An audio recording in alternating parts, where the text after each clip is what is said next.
Jelly Baby, tips for agoraphobia. Right, let's get into it. Enough small talk, let's get into it. Jelly Baby, right in there. Good for you. Tips for agoraphobia. So, it depends. I guess it depends how bad your agoraphobia is, but let's assume you're housebound or you feel very unsafe out of the house. Let's assume that that's the case, and that whenever you try and leave the house or get a certain distance away from the house, the panic's just too much, the fear's too much, and you are so afraid of feeling that fear that you just avoid it at all costs.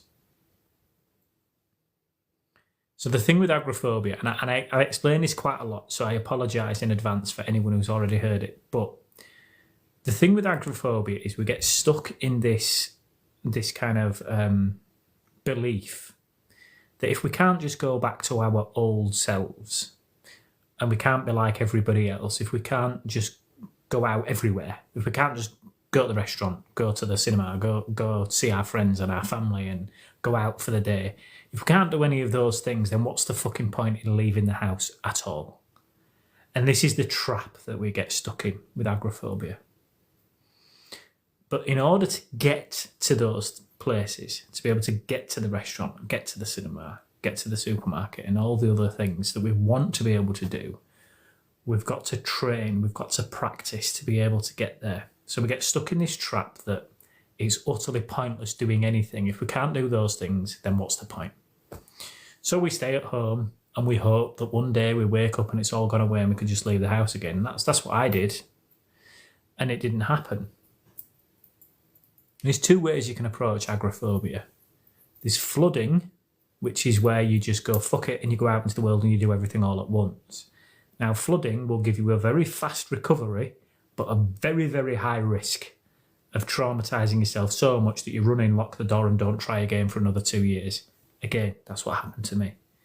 So I got to the point where I just completely had enough and I just went into fuck it mode and I just went everywhere and I white knuckled through it for about 10 months until eventually the panic attack hit me. And it wasn't easy in those 10 months, by the way.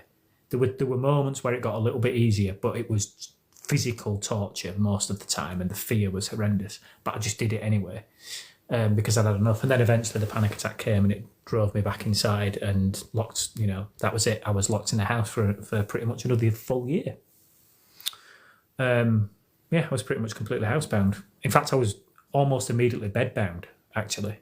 It was that frightening. So, that's one option, which is very high risk. And I would urge people not to do that. So the only other option is gradual exposure therapy. And the problem with gradual exposure therapy is that because we don't get an immediate reward for it, it feels pointless because we're not able to go to the shop, go to the cinema, restaurant, socialise and all those other lovely things. Gradual exposure therapy loses its appeal because we lose sight of what we're aiming for very, very quickly. And it feels pointless doing the training that we have to do. But the only way I've been able to get to where I am today is by starting right at the beginning and go, right, okay, I can't leave the house at all. I want to be able to go back to my old self right now today, but that's not possible. So the only choice I've got is to gradually and slowly face the fear one step at a time. So it began with leaving my bedroom, being able to spend time downstairs, then opening my front door, then sitting outside, then walking sort of halfway down the street, maybe, which is not far on my street because it's only a short street, then walking to the end of the street and just sitting at the end of the street. But you have to do it every single day. And I'm not saying you increase the bar every single day, but you have to do whatever the small thing is every single day. So let's say if you're completely housebound, that you sit outside the front of your house for 30 minutes every day for a week. And then the following week, every day you walk 10 steps away from your house. And then the next week you walk 20 steps. And the next week, 50. And then the next week you go around the corner and you stay there for 10 minutes before walking back. And gradually over time, it builds up but it feels pointless in the beginning. And because we don't get the immediate reward, it can lose its motivation very quickly. But you've got to keep your eye on the prize, which is being able to do all of the things that you used to be able to do, albeit with fear to begin with, but you will get there. And that's the only way I've got to where I am today. Like today, I went out with my son out into the woods, right, with my dog. Now, for some reason, I find it harder with my son, not easier. Because when I'm on my own, I've got the choice to run back to the car, I guess. Even though I don't, but I've got the choice. So doing that today was quite hard for me. But the funny thing was, I didn't actually give it a second thought until I got there. And then I realised, I was like, fuck, I can't just run back to the car. But I did it anyway, but I didn't give it a second thought. And then that's what comes with this gradual and relentless exposure. Now, there's been loads of times throughout my agoraphobia recovery where it's just been too hard, right? So let's say that the bar's currently set that I walk around the block every single day, right? There's days when that was too much. So instead, what I used to do, the temptation is to go, fuck it, it's too hard, I might have a panic, I might walk around the block 5 days, and then on the 6th day I have a panic attack, and I run back home and I shut the door and I think, fuck it, I'm never going to be able to do this. And that's the temptation. And I might do that for a day, but then I realise, okay, we need to start again. Let's lower the bar just a little bit, and instead we'll walk halfway around the block, then we'll walk back. And so on the bad days, you lower the bar a little bit. You make the goal easier. It's better to do an easier goal and achieve that than it is to achieve nothing at all. And it's eyes on the prize. You've got to keep your eye on the long game, right, which is to get you to where you're going. There is no tip that anybody on this planet can give you that will make you go like that, boom, and which is to get you to where you're going. There is no tip that anybody on this planet can give you that will make you go like that, boom, and you're thing today. So you don't bother with walking down the street every day and going around the block and, sitting in the car and driving around the block or whatever. If you don't do these small training practice sessions, if you don't do those, in 6 months' time, you're going to be exactly where you are today.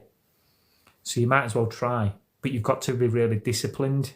Discipline is so crucial. Courage can be built. That's what you're doing by doing it gradually. Courage can be built. The other things I'd say is you need to ideally read some good resources. So Dr. Claire Weeks, Self-Help for Your Nerves, excellent. There is also an audiobook called Hope and Help for Your Nerves on Audible. Strongly recommend listening to that. She does a chapter all on leaving the house.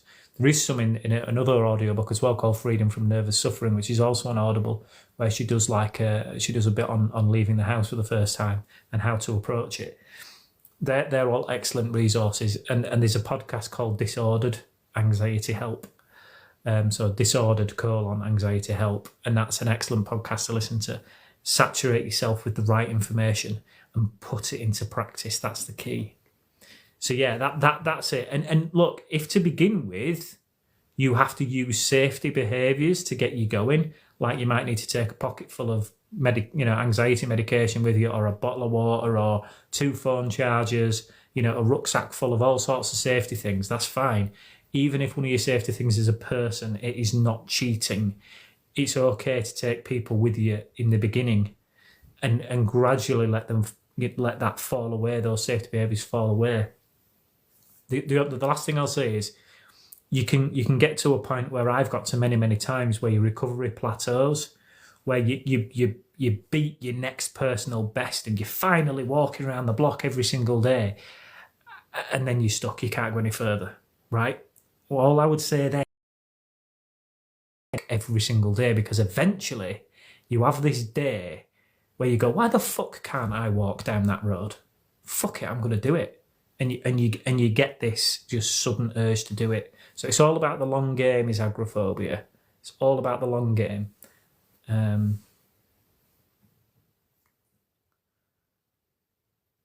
You see, so you've said there you can only be 10 minutes away from the house, but you leave the house 2 to 3 times a month. That's not enough. You've got to be leaving every single day, because otherwise the nervous system doesn't learn. The nervous system needs repetition over and over again. It needs it, and it needs it regularly. Once a week isn't even enough.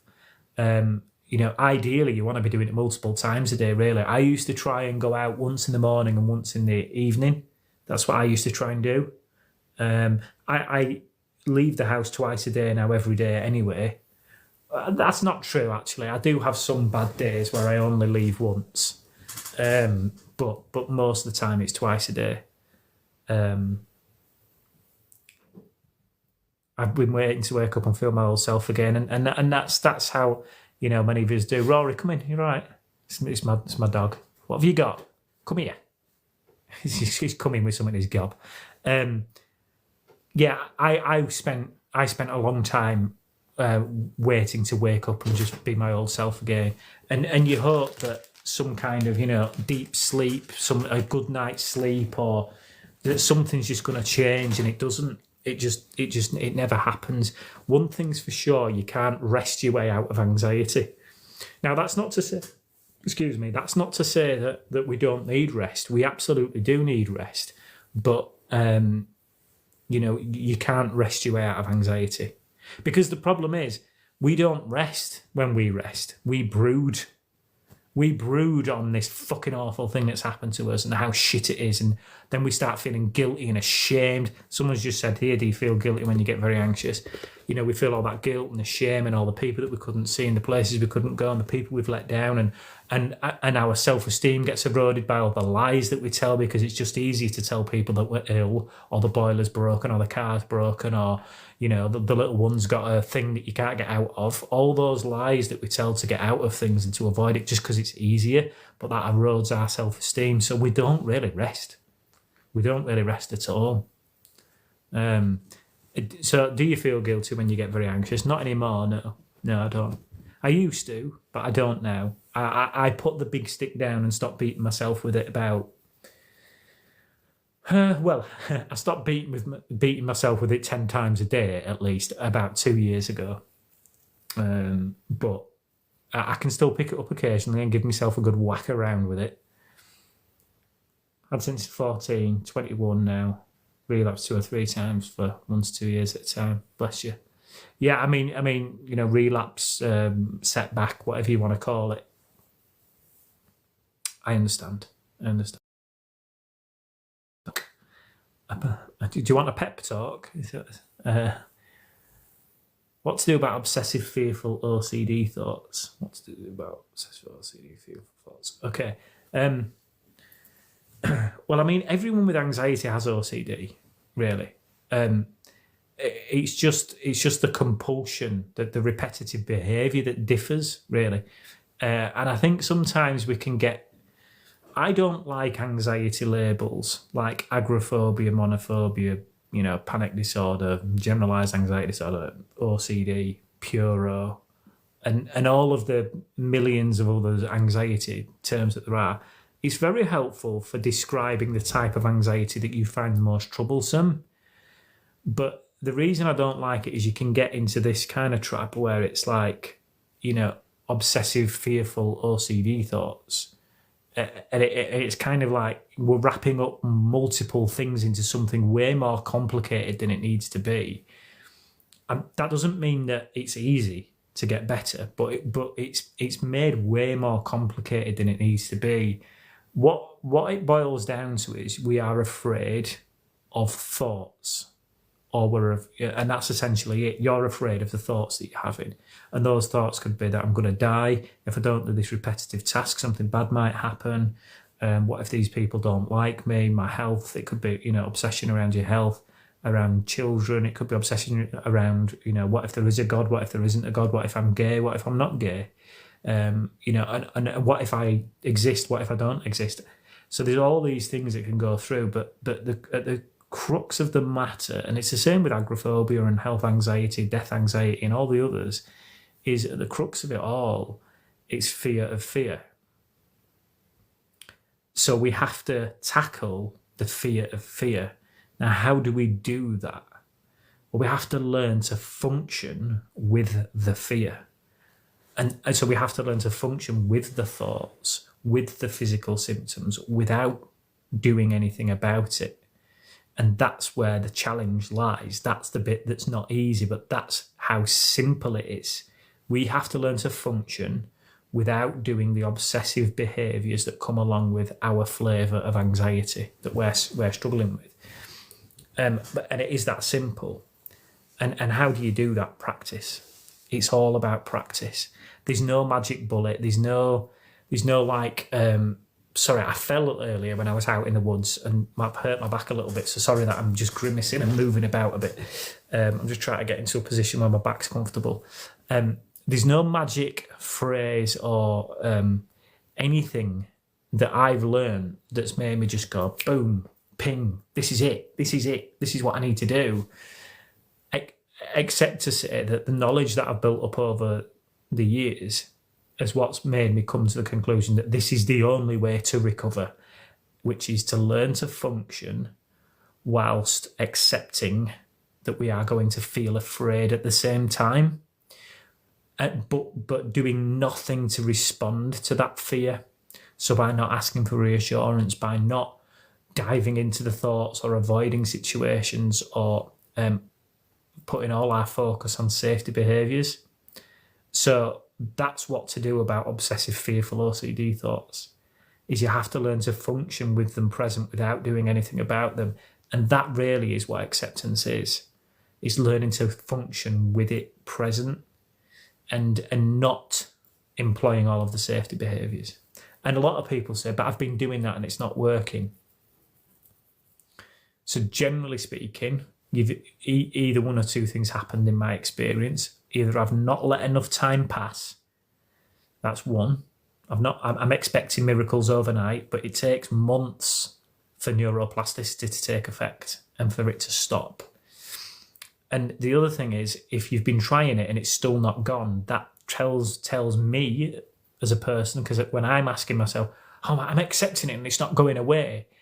Well, I'm not accepting it, because if I was accepting it, I wouldn't be wanting it to go away. And this is the horrible, weird thing with anxiety is, as much as you want it to go away, you have to stop wanting it to go away in order for it to go away. Because by wanting it to go away, we're not accepting it and we're resisting it and we're fighting it and we're getting in the ring again with it.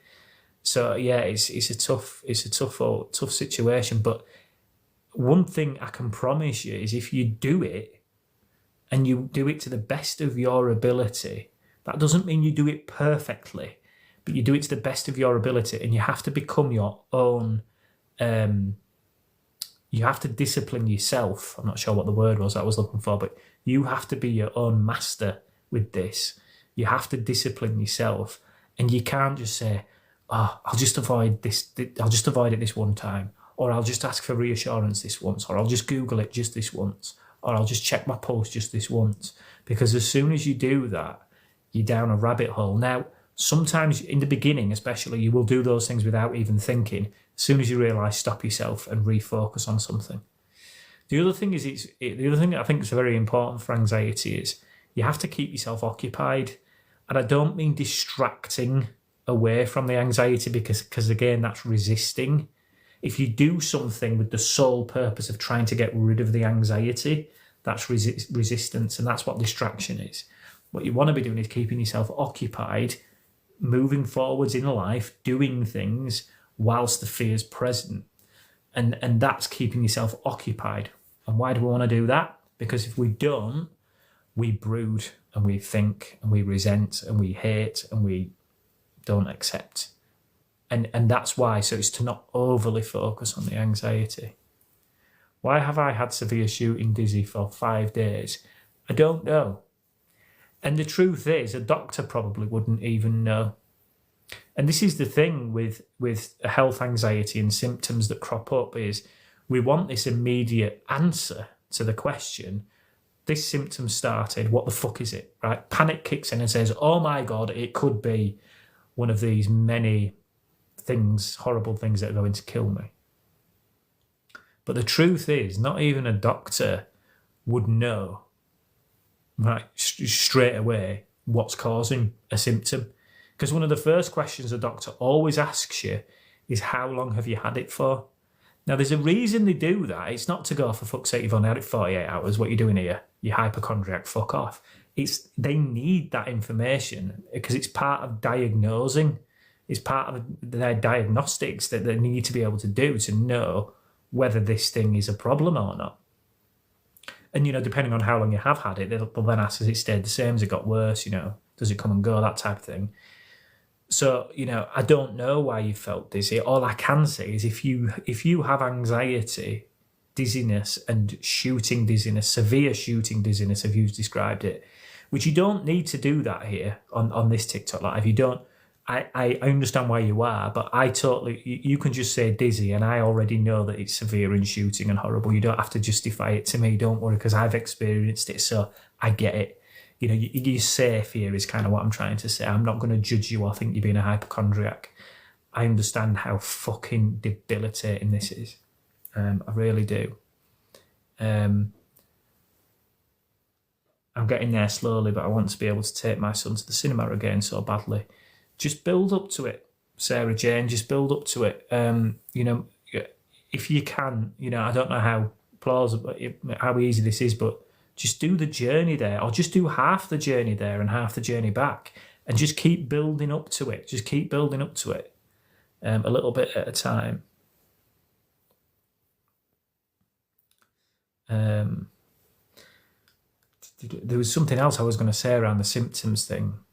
Oh yeah, the other thing is to understand is that when we've had anxiety for a long time, and long time can be months, it doesn't have to be years, but the longer you have it, the worse this gets, is that the nervous system becomes incredibly sensitized, so that just the slightest thing sends off this cascading, over-exaggerated reaction in our nervous system, which make the symptoms themselves feel as bad and as intense as they are. They are imagined. They're not imagined. They are real. And the intensity of it is real, but it's being caused by nervous system sensitization, magnifying the whole thing, and just a breeze across the face is enough to set us off when we're incredibly sensitized. So that shooting severe dizziness that person mentioned, sorry, I've forgotten your name, I've just scrolled on a little bit. The reason that can happen with such alarming swiftness is because the nervous system is so sensitized. And there's all different parts of the brain involved. The insula is a big part of it. The insula is the bit that listens to the body. It's a huge part of the brain, and the autonomic nervous system. Bear with me. So Sarah Jane, going slowly, yeah, absolutely. Going slowly on your own without your son is easier.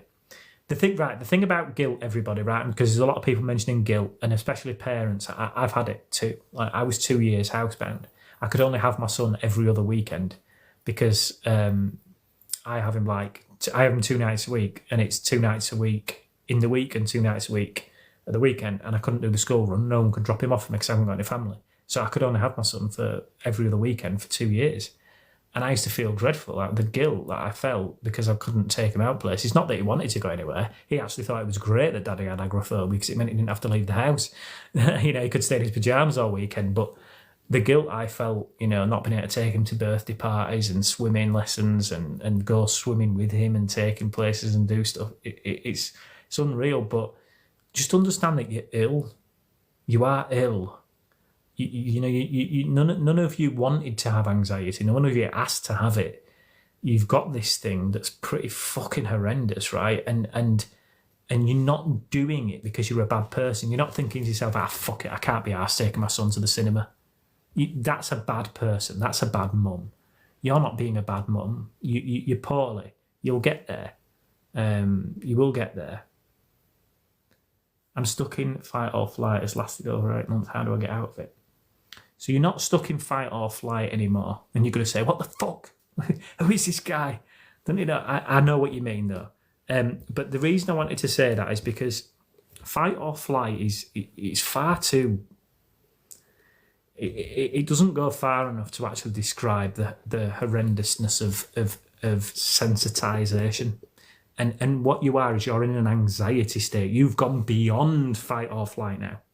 Right? That's why you think you're stuck in fight or flight. Because really what fight or flight is a spike in adrenaline, very short, quick bursts of fight or run away. But you're in this 24/7 cycle now, right? Where your entire nervous system is in an anxiety state, where it is just running on adrenaline constantly. But it's not adrenaline in the bloodstream.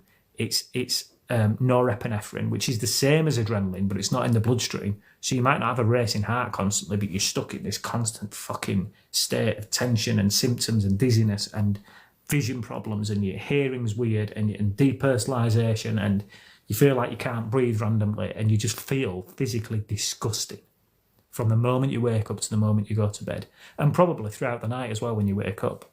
And that's where you've progressed beyond fight or flight. And this is where doctors have no clue how to help you.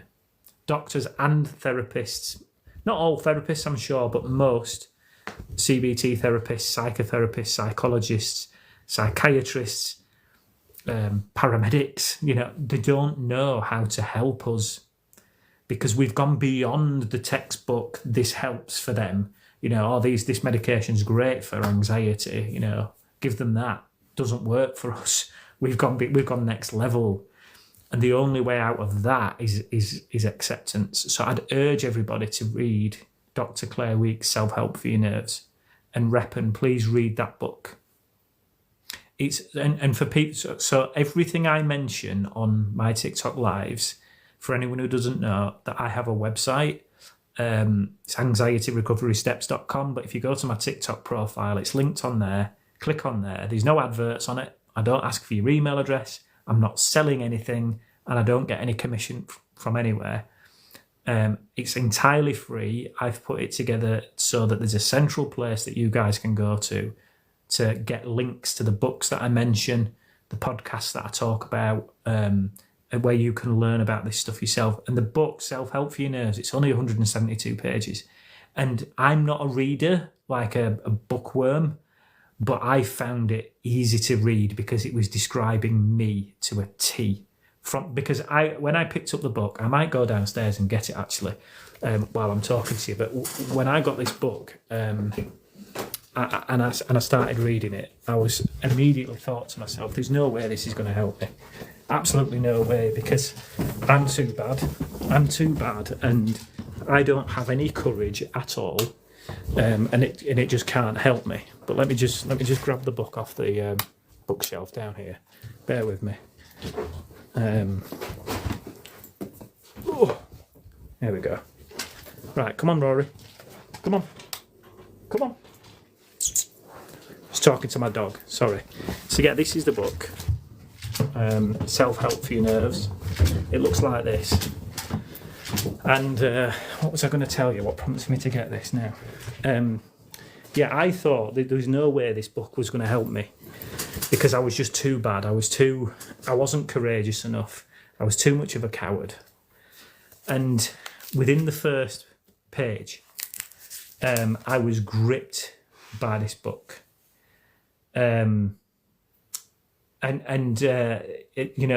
She says, and on the first page of the book, she gets right into it. It's Dr. Claire Weekes. And I'm out of breath. I just walked up the stairs. I'm a bit out of breath. Bear with me. She says in capitalised letters, the advice given here will definitely cure you if you follow it. And I was like, no fucking chance. Then she goes on to say, this will take perseverance and some courage. You may notice I've not asked for patience at this point. But then she goes on to say that no matter how much of a coward you think yourself to be, you can recover. And I was like, well, that's just blown my theory out of the water that this book won't help because she's already covered it. And I couldn't believe it. But honestly, this book is absolutely phenomenal. It's here. She says, look, this is what she says, right? I am not writing this book for the rare, brave people, but for you, probably a sick, suffering, ordinary human being with no more courage than the rest of us. And this is the important thing. with the same unplumbed, unsuspected power in reserve as the rest of us. And what she's saying there is, you know, I'm not writing this book to some rare person, some rare breed of person that you know, just the, you know, the 1 in a million person with our level of anxiety that can recover. She's writing it to people that are bedbound by this, you know, most of the time. And Dr. Weeks dedicated her life to helping the sickest, and by sick I mean poorliest, people with anxiety. And she saw them right through to complete recovery. So, yes, I am from England. Sorry, I went on a bit of a detour there. Palpitations are the worst. That's why I stopped driving. And once avoidance kicks in, this is the hardest thing, you see. And this is how human it is. Something else Dr. Weeks says, how human it is to why of course we would avoid. Of course we would. Why wouldn't we? Because it's just the human thing to do, isn't it? You know, I mean, God, it's so horrible. Why wouldn't you avoid it? You'd do anything to avoid feeling a horrible sensation like that. But I'm going to just read, just quickly, I want to read this. So when she gets on to chapter 4, which is only page 11, this is how quick she moves. She moves in this book. She has there's a list here. You won't be able to read it, but here, this is the list here. And this is a list of symptoms that a patient brought to her. This book was written in 1962, and this shows how little has changed in our condition. Right, so this is a list of symptoms that somebody rocked up with. All tied up, headaches, tired and weary, palpitations, dreadful, nervous, sharp pain under the heart, no interest, restless, my heart beats like lead, I have a lump of dough in my stomach and my heart shakes. That's just one patient's examples of symptoms.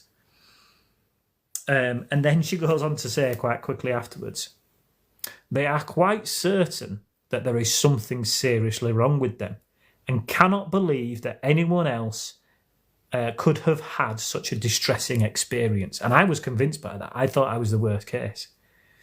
Many feel convinced, here's the important bit, many feel convinced that they have a brain tumour or at least something deep-seated, or that they are on the verge of madness. We haven't changed. Anxiety sufferers have not changed. There was no Google in 1962. We still thought we had fucking brain tumours and cancer and blood clots and all the rest of it, and or that there's something wrong with our weak, poorly hearts that's just going to collapse.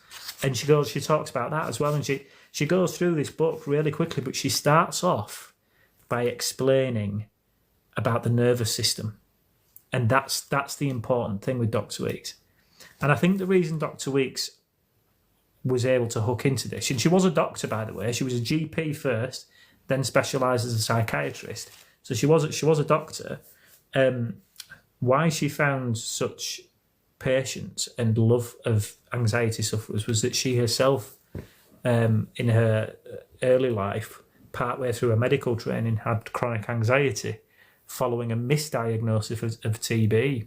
So this book is phenomenal. It's linked on my website. It's $8.99 on Amazon, right? And when I read this book 18 months ago, right, 2023, beginning of 2023 is when I read it. And I was like, where the fuck has this book been all my life? And I started asking doctors and therapists if they never heard of it. Never heard of it. And I've since learned that the reason why we've never heard of it is because, one, Dr. Claire Weeks was a woman in primarily a man's job back then. So that's one reason that the other psychiatrist community hated her. The other reason was she was writing a self-help book. Freudian psychiatrists didn't like this at all, because where was their repeated, weekly money going to come from treating these patients every week and getting them to come back all the time? So they hated Dr. Weeks, and it's just been buried. And then New Age stuff's taken over, and CBT and things. It's just been buried. So anyway, sorry, I've gone on a bit of a fanboy expedition about Dr. Weeks, haven't I there? My apologies. But this book, I mean, as somebody who spent years and years suffering before I found this, 20 years pretty much before I found this book of my adult life, I was flabbergasted. And I learned about the nervous system using modern neurology before I read this book. right? And then the neurology that she describes in this book is exactly as I've learned. So even her knowledge of the nervous system is bang on, even though it was written 62 years ago. It's phenomenal, utterly phenomenal. Anyway, let me get back to some comments. Bro, I listened, I ignored the symptoms and nothing happened, DPDR. I was in on your live yesterday. Yeah, I remember. So, so how do we overcome derealization? Again, it's acceptance. And she talks about derealization in here, except that back then it wasn't called derealization. She called it something else, but I can't remember now. And I don't want to spend too much time trying to find it and take away time from the comments. But yeah, it's all about acceptance. It's all about, so again, we can boil all this down to one thing: being afraid of fear. Everything. So derealization, palpitations, fear of going mad, fear of mental illness, fear of dying, fear of losing control, panic disorder, agoraphobia, OCD, right? All of it is we are afraid of fear, and we take on some behaviours that either help us avoid that fear or fight against it in some way. So, and in most cases, it's avoid it or fight against it. And OCD is just, these repetitive tasks is just trying to stop ourselves feeling afraid. Agoraphobia, avoiding leaving the house, is trying to stop ourselves feeling afraid. Health anxiety, Googling, asking for reassurance, calling ambulances. It's all trying to stop us from feeling afraid. And that's the problem. As soon as we try and stop ourselves from feeling afraid, we just become more afraid.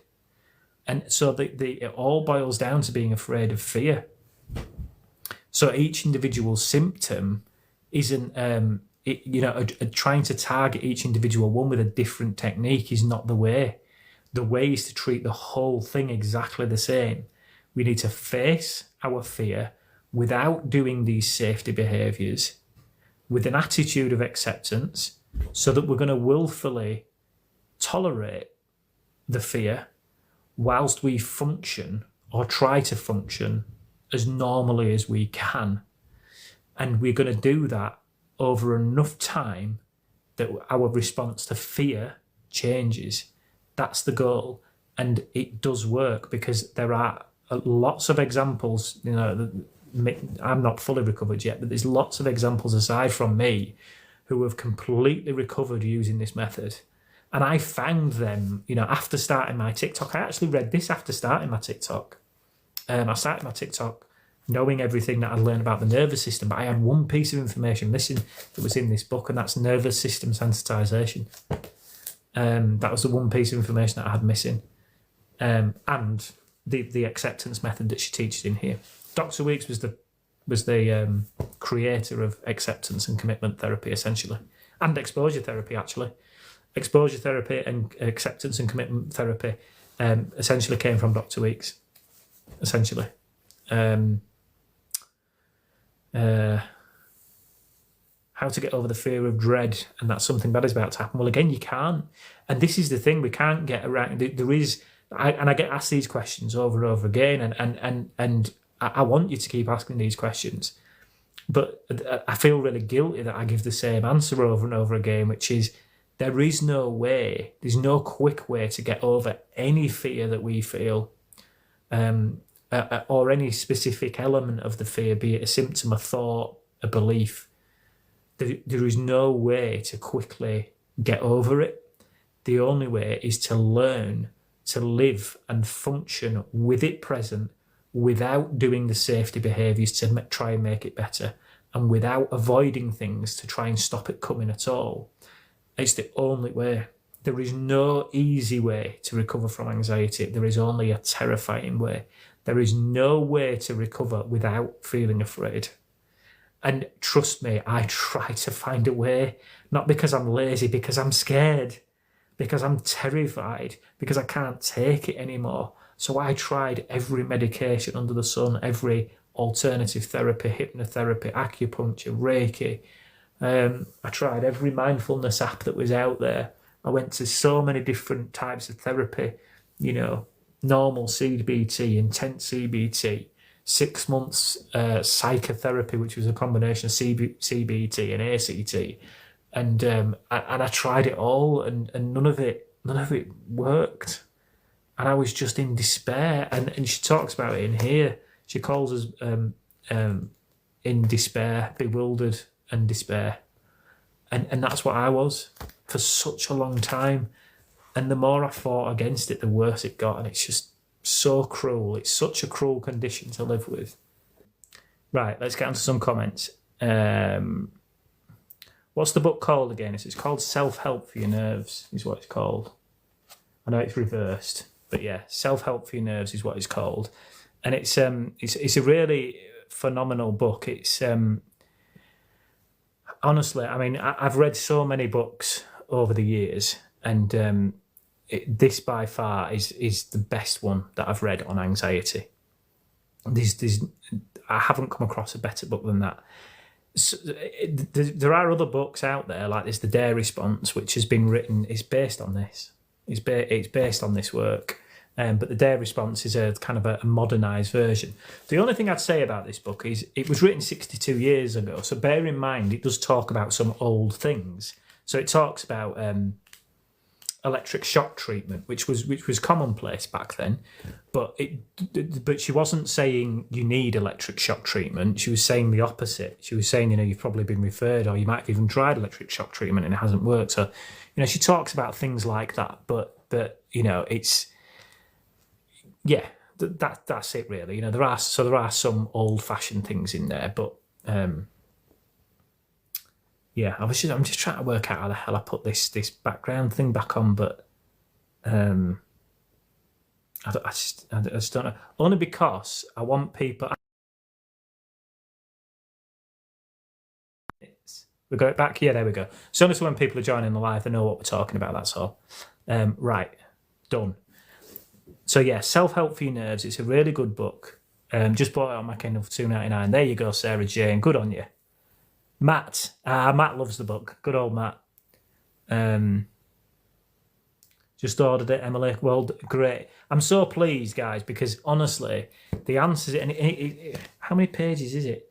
I think it's 171 pages. 171 pages.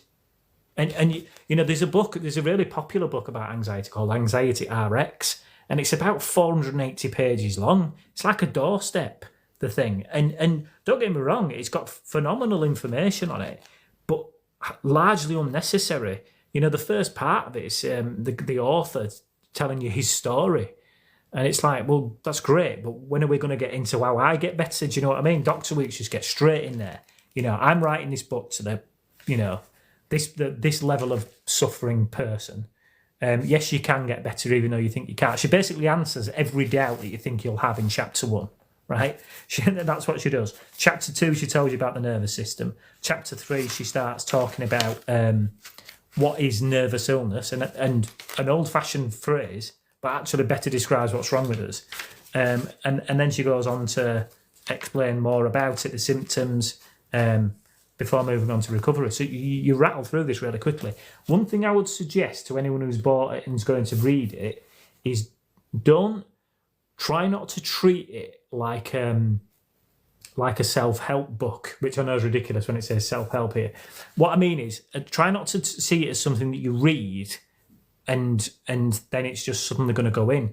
Instead, get a highlighter, right? Get a highlighter, and where she's instructing you to do something, or she's saying something to you. So like on the first page, I've highlighted, this will take some perseverance and some courage. So she's telling us that it's going to, I need to do something. And the other thing is, I highlighted where I could identify. So like she said here, you probably look at others in the street and wonder why you can't be like them. What is this terrible thing that's happened to you? And we've all thought that, haven't we? And so treat it like a textbook, teaching you to do something, and highlight it, study it. Don't just read it and expect it to go in and go, oh, I've read that and it didn't work. Treat it like an exercise book. And I've read this book over and over and over again. I don't know it off by heart, far from it. But I've had to read there's a chapter on acceptance that I've had to read over and over again. I say it's not even a chapter; it's 2 pages here, and I've had to read it over and over again because I keep forgetting. So yeah, that's my advice: is treat this like a study book, just like a textbook at school. It's teaching us to do something. Treat it in the same way. That's how I think you'll get the best results from it. I struggle with the breathing part when I'm having a panic attack, Natasha. All right. So, I mean, the hyperventilation feeling is horrendous. It is horrible. But there is literally nothing you can do about it. And I think the thing that I learned the most was that no matter how much I try to do breathing exercises, control my breathing, box breathing, 4 in, 6 out, in the middle of a panic attack, I just can't do it. And if I can, it makes it worse. And do you know what helps the most? Try and stop breathing. And do you know where that comes from? This book. It's what she tells you to do. She says, try and stop breathing. Instead of trying to run away from it by trying to control your breathing, she says, instead face not breathing. Face your fear. Face your fear that you're going to stop breathing. And she has a little exercise on how to do it. And believe it or not, I am not bullshitting you. As somebody who was plagued with years of breathing anxiety, my breathing did not feel normal for years. After reading this exercise, and as I read it, right, I remember where I was sat in the garden in the sun reading it, feeling breathless. And I got to this bit on breathlessness. And she said, try this exercise. And I was like, oh, here we go. This was my reaction. Here we go. Another breathing exercise that won't work. And it was completely different to anything that I'd ever heard of before. And I tried what she said, and I did it over and over again. And I, honestly, within a couple of weeks of doing this exercise, whenever it came up, I lost fear of losing control of my breathing. I'm not even making that up. I've got nothing to gain by promoting this book at all. Nothing. It's just such a good book. So good. Anyway, it's about being comfortable with being uncomfortable. Yeah, it is. And I think even more so, it's about being willing to be uncomfortable. So you don't even have to get comfortable with it, because I think when we say get comfortable being uncomfortable, you think, well, how the fuck can I do that? I'm uncomfortable, and you can start overthinking all that. So it's not even about being comfortable anymore. It's just about being willing. It's about being willing to function whilst feeling uncomfortable, whilst feeling afraid. It's about willingness. It's all about willingness. And there are days still when I'm not willing. It's just too much and I can't do it. I'm oversensitized with too much trying, too much exposure therapy, too much stress in my life, too many emotions, not enough sleep, all sorts of things. Life happens. And sometimes I'm not willing. And for a day or so I rest. More advice from Dr. Weeks. Sometimes it's better to rest for a while than flog yourself on. There are her words exactly. And it is. Sometimes we do have to do that. Audible is the best for this book. Yeah. Claire Weeks' voice. Yes. Jazz. Oh, totally with you. You can buy this book, right? But you can't. So the American, when it was published in America and North America, I should say, and Canada, it was Hope and Help for Your Nerves. Same book, just different title. And on Audible, she reads a very cut down version of Hope and Help for Your Nerves. It's not the full book, but it's a cut down version, and it's so good to hear her speak directly to you. And she has this command about her voice that I just find just so soothing and so reassuring. But without bullshitting you. She just gets right to the point, Anxious attachment. So, I mean, anxious attachment. So I'd look into the attachment theory, Chloe, or Chloe. I'd look into the attachment theory or attachment styles. There's 4 of them, and preoccupied anxious attachment is one of them. It's very common to flick between that and another one called dismissive avoidant. I'm both dismissive avoidant half the time, and then the other half preoccupied, anxious. But have a look into the anxious styles. But it's probably better to speak to somebody like a counsellor or therapist on that one, to be honest with you, or a coach, even a life coach. Any advice for derealisation, please? It's the same as I've already been saying, really. Is I think I'll explain just about derealisation a little bit. And again, for people who've already heard me witter on about this, I'm sorry, but it's the best example I can give is to actually, well, I'll give you this scenario and this example, but the point I'm trying to make, the first step, I think, to understanding DPDR and other weird symptoms that we get, not just DPDR, is to actually understand what's going on inside the body and why it's happening.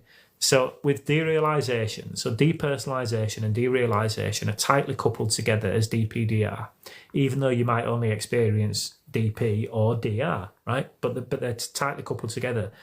And the reason is because they do actually have a purpose in the fear response.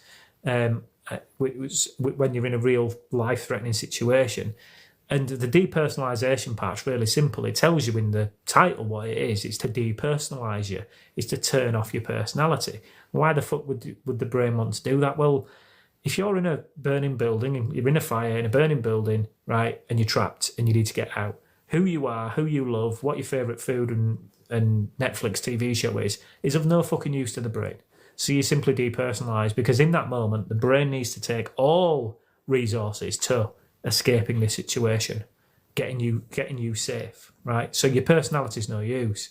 The derealisation part is the brain's ability to try and find a way out of this by collecting data through your senses, and then from what it can see, hear, smell, and from what it knows about your immediate surroundings, what it's learned about the building that you're in and the outside and everything, to essentially detach you from right, for a moment, I need to detach you from this fire and let's think of a plan to get out of here. Bear with me a second. I've just got a verification thing up on TikTok, but I think it's gone away. Good. I need to come up with a plan to get you out of here, right? And so what I'm going to do is I'm going to imagine me hovering above you, outside the building, standing back from the situation, however you want to frame it. But it removes you from reality, and it detaches you away from your body and your physical self, because again, it takes all the brain power away from what's going on consciously to this problem that it has to solve, which in a moment of fear you wouldn't even notice. But with DPDR, that the DPDR itself is the fire, and so you become afraid of that feeling. And the more you become afraid of it, the more it releases, and the more you become afraid of it, the more it releases. And that's the same for all the physical symptoms and sensations of anxiety. What was I going to say? I was going to say something else there. Derealisation. Oh God, what the freaking hell was I going to say then?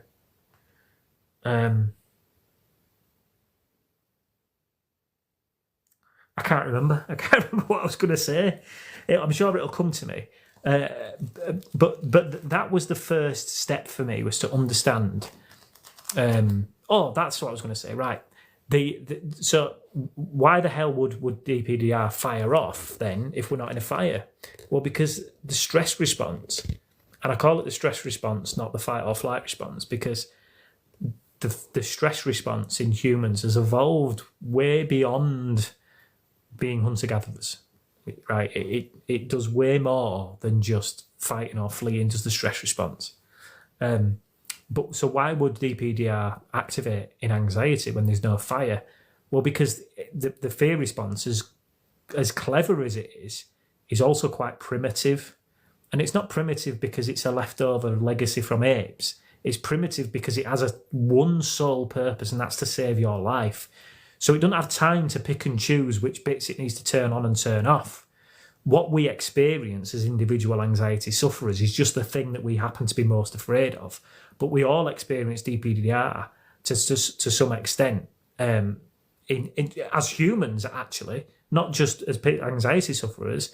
Everybody, if you can think back to a time when you didn't have anxiety, you did have times in your life where you felt derealised. You just weren't afraid of it. So if you've had a really stressful day at work, you've got the commute home, you're absolutely exhausted and drained. You had that feeling of exhaustion and weirdness, and you just needed to desensitize, for want of a better term. You were in a kind of a derealized, weird, dazed, just state. But the difference is you're not afraid of it then. And you just do your thing to desensitize, and your parasympathetic nervous system kicks in instead of the sympathetic, and it goes away. So that's the first step to overcoming derealization, and the rest of it is all of what I've just said. You have to learn to be willing to tolerate it, to feel it, whilst doing absolutely nothing about it, whilst functioning through life. And the other thing I was going to say that I didn't say earlier, by the way, so trying to function normally with our level of anxiety and all of the physical symptoms and mental thoughts, whether it's pure OCD, however it's manifesting, right? Trying to function is very, very difficult. Very difficult. And Dr. Weeks has some excellent top advice that nobody had ever told me before. I'd seen 7 CBT therapists, psychiatrists, psychologists, and the works, community mental health nurses, GPs. No one had ever given me this advice. Just do what you would normally do. Just do it slower. And when Dr. Weeks told me that, not personally, obviously, but it was like game changing. It was like fucking hell. Just do the washing up, but take an hour over it instead of 20 minutes. Do it slower, so the physical symptoms aren't as torturous. Now, the problem for us in the beginning is that we always try to get everything over with as quickly as possible so we can run back to our safe zone, we can run back to the sofa, we can run back to bed, and we can hide away again because it makes symptoms easier. But actually, that in itself makes anxiety worse. Not just the avoidance, but the rushing, because rushing, the stress response, very primitive, doesn't know why you're rushing. It has no idea. All it knows is stress. Stress. Something's wrong. Stress. This person's rushing. The stress. Release adrenaline, cortisol. Get the sympathetic nervous system pumping. It doesn't know why we're rushing. So go slowly. In your exposure therapy, if you're recovering from agoraphobia, walk slowly, drive slowly, talk slowly, breathe slowly. Do everything slowly, and that's how you can make it all more tolerable. And honestly, it is brilliant advice. Brilliant advice. I'm sorry to hear that you had that, Chloe, from your boyfriend. I don't know why. All I can say is, we can't make people love us. Matt, by the way, who's giving people advice, a solid guy. Anyone who's struggling with anything, relationship-wise, emotions, attachments, has been talking about. Speak to Matt. Lovely guy. I'm clinging in very needy whenever my partner don't text me. Yeah, that's a preoccupied attachment. Preoccupied attachment. It's preoccupied anxious, I think it is. Matt will be able to tell you better than I can on this sort of stuff. I think it's preoccupied attachment, preoccupied anxious attachment, and dismissive avoidant. They're the two dominant ones. There's another one, and then there's a green one, which is balanced, but I can't remember what that one is. And I've never really been that anyway, so I wouldn't know. I just want somewhere to cope and get in a better mindset. This book will get you there. This book will get you there. Have other physical symptoms as well, Alex said. Yeah, and there's no limit. There are no limits to the physical symptoms we can feel with anxiety. Literally none. Because once we enter into a sensitized state, we've gone beyond fight and flight. We've gone beyond that. We've gone beyond just adrenaline affecting the bloodstream and the immediate chemical change that's happening in the body, in the bloodstream part of the body. And we've moved into norepinephrine and epinephrine, which has been released by the locus coeruleus in the brain, sprays the brain. The nerves are all excited way beyond what they should be. And over time, they become so sensitized. The functioning of the nervous system, the functioning, the computer part of the brain that sends the signals, has physically, well, I say physically, it's not physical, but has altered. The functioning part has altered. So you can have literally any symptom, anything, to any severity. And it can be down to the functioning of the nervous system. So, there is no limits, absolutely no limits. Let me just have a little drink of my tea because my mouth's getting a little bit dry. Bear with me.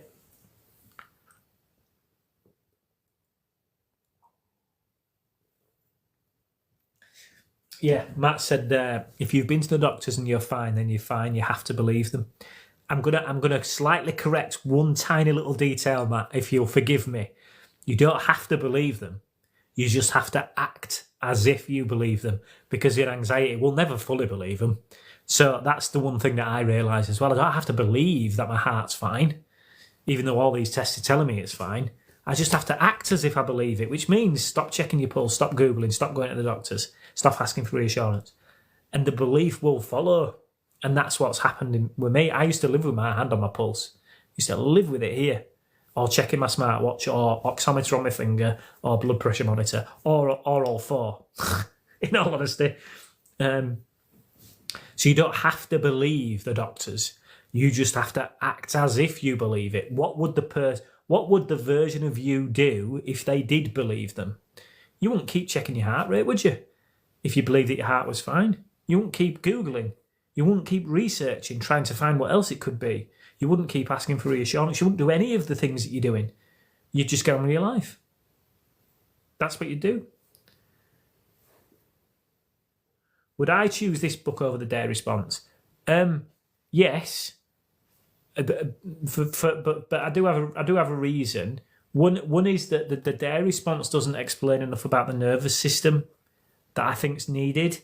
The Dare Response focuses far too much on exposure therapy element, which is exactly right. It needs to do it. You need to focus on the. But there's a bit in a Dare Response that's called Run Towards, and there's a big bit on it. And there's this other bit about diffuse, which I think is just a bit where you can't. I don't think you can diffuse fear in the immediacy. You can through time, but I don't think you can in the beginning. But the Dare book's a phenomenal book. I've read it. I think it's brilliant. But I prefer this. Dr. Wiggs birthed all this. She was the creator of all this. I prefer to go back to the source of truth. The original. Call me old school, but that's what I prefer. But Dare's still a phenomenal book, and there's a brilliant Dare community. But I have a bit of an issue with the Dare community and anxiety communities as a whole, actually, including mine sometimes that I've got on TikTok, which is you can end up with a division. So for the people that are doing well, the community's great, but for the people that are struggling, they look at the people doing well and they think, what am I doing wrong? Why can't I be like them? And it might just be that it's going to take you longer. So the amount of time it takes individuals is different. So try not to compare, because the other thing is it's apples and oranges. These people that are recovering really quickly, they might not have kids or a husband or a wife or work. They might have plenty of money, which means they don't have to work. There's so many variables in life, so try not to compare with others. And so the Dare community is brilliant, but also can have that negative effect on people. Which is not the Dare community's fault. It's just a byproduct of having a strong community. And the Dare thing's all about kind of, monthly subscriptions and staying part of the app and the communities and all that. It's kind of all driven. If you don't do that, you feel like you're not doing it right. And I don't know. I don't hate Dare. I just prefer this myself.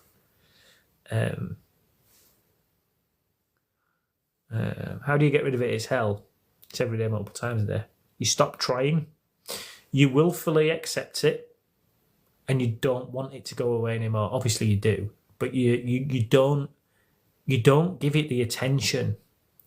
By not giving it the attention, you come to accept it because you're no longer trying to get rid of it anymore. And as soon as you do that, you reduce the resistance. And it's the resistance that keeps the sympathetic nervous system active and then keeps the whole cycle and the whole shit show going. Honest to God, I wish somebody had have fucking told me this 15 years ago. That being said, 20 years ago actually, that being said, I'm not sure I would have listened right in the beginning because, you know, there's a bit, isn't there, in the beginning of anxiety where the safety behaviours work. You know, the Googling works and the going to the doctor's work and the asking for reassurance works.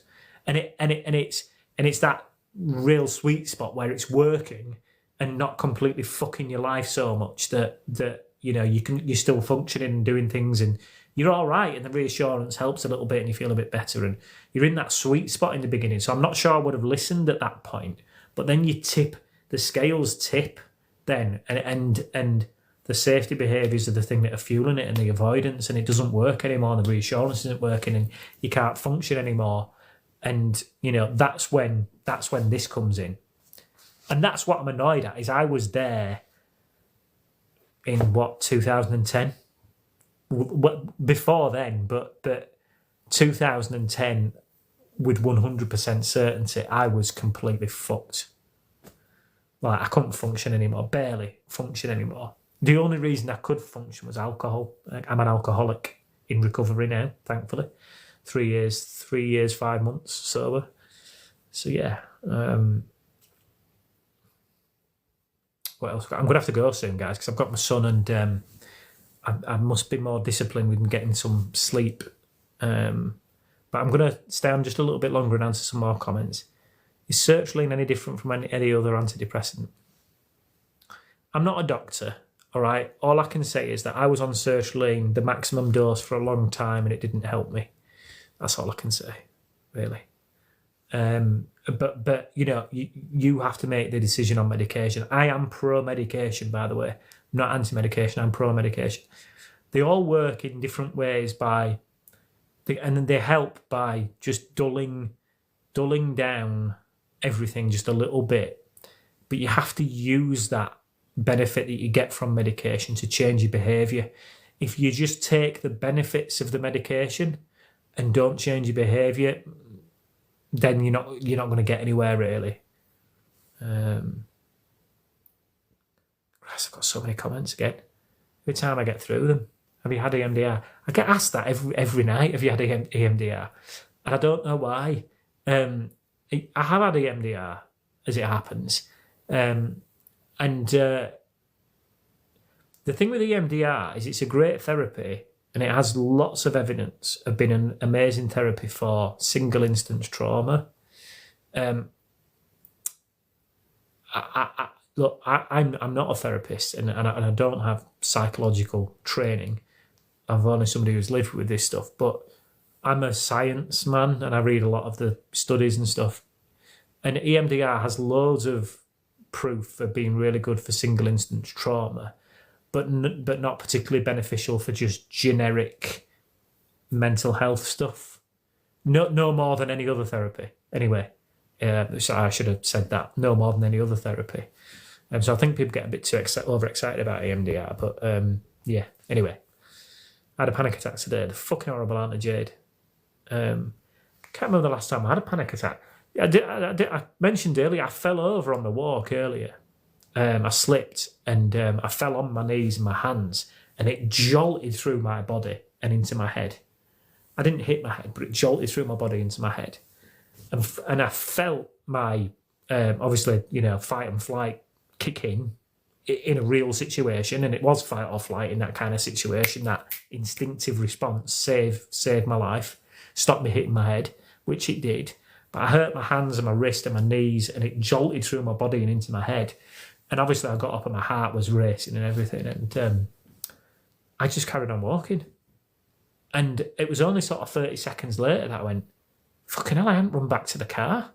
Like, if that had happened to me, oh God, I'd have run away. I was so proud of myself.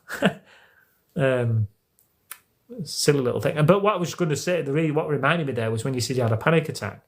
That would have tipped me into panic before, and it doesn't anymore.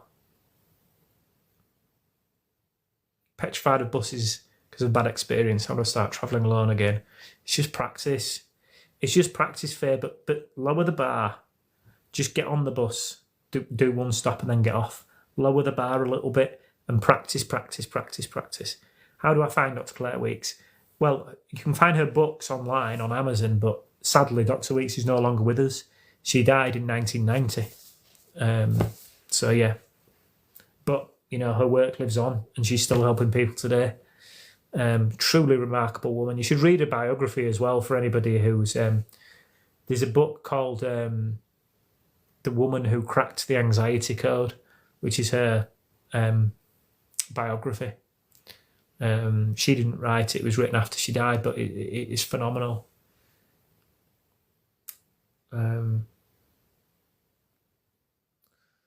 ADHD making me rush around. Yeah, I get that. And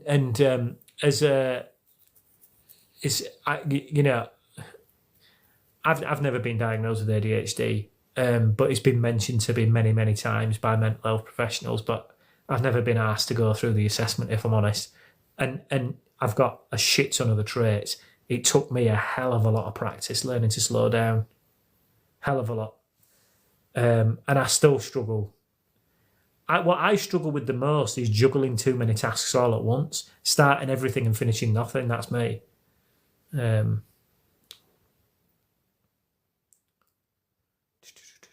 else we got? Feel anxious about what people might say behind my back. The easiest thing to do around that, Clazza, is keep your side of the street clean, my friend. If your side of the street's clean, then people can chat shit about you all they want. It doesn't make it true. Keep your side of the street clean, my friend. That's all you can do. I learned that in AA. Just want to feel normal again with no symptoms. Of course you do, Alison. Of course you do. And you know, it says it in this book. It says it in here. Buy it, please. I beg you. Please buy it and read it. Yeah, I beg you.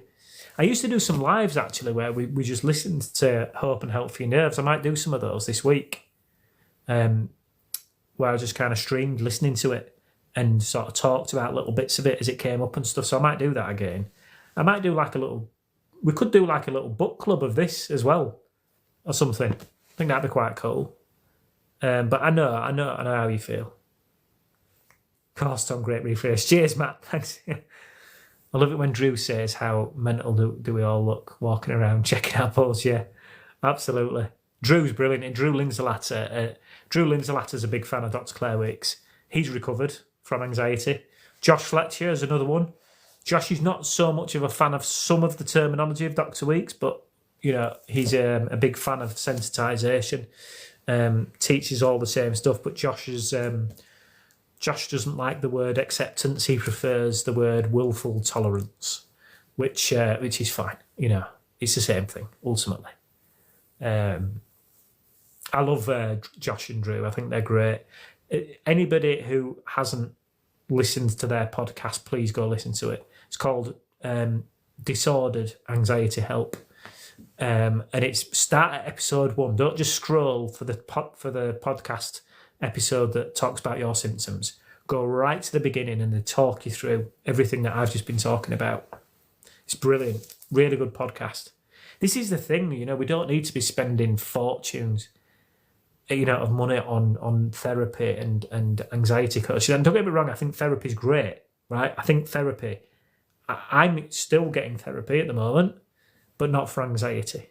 I'm getting therapy for my other shit. And I've got a lot of it. I've got a lot of baggage, a hell of a lot, and a lot of bad stuff that happened to me as a kid that I'm working through with a therapist at the moment. So I'm all for therapy. But for anxiety, we don't need expensive therapy. We just need to know what we need to do in order to get better. And you can get that free, this book.